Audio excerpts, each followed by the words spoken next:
Hi masters, ಎಲ್ಲರಿಗೂ ಹನುಮ ಜಯಂತಿಯ ಶುಭಾಶಯಗಳು. ಈ ದಿನ ಒಂದು ವಿಶೇಷವಾದ ದಿನವಾಗಿದೆ. ಅದುವೇ ಹನುಮ ಜಯಂತಿ.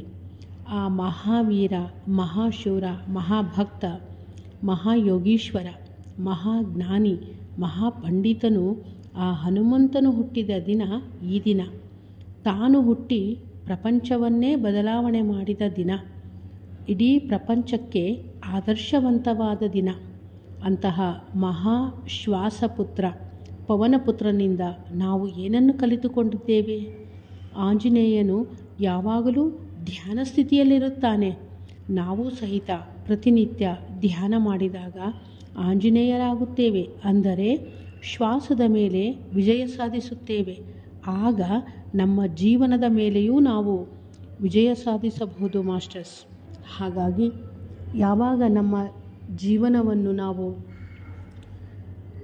ವೈಭವೀಕೃತಗೊಳಿಸಿಕೊಳ್ಳುತ್ತೇವೆಯೋ ಆಗ ನಾವು ಜೀವಿಸುವ ಪ್ರತಿಯೊಂದು ಕ್ಷಣವೂ ಆನಂದವಾಗಿ, ಆರೋಗ್ಯವಾಗಿ, ಅದ್ಭುತವಾಗಿ ಜೀವಿಸಬಹುದು ಮಾಸ್ಟರ್ಸ್. ಧನ್ಯವಾದಗಳು. Hi masters, Patriji vegetarian channel ನೋಡಿ, ಲೈಕ್ ಮಾಡಿ, ಶೇರ್ ಮಾಡಿ, ಸಬ್ಸ್ಕ್ರೈಬ್ ಮಾಡಿ ಹಾಗೂ ಮಾಡಿಸಿ ಬೆಲ್ ಬಟನ್ ಕ್ಲಿಕ್ ಮಾಡಿ. Thank you.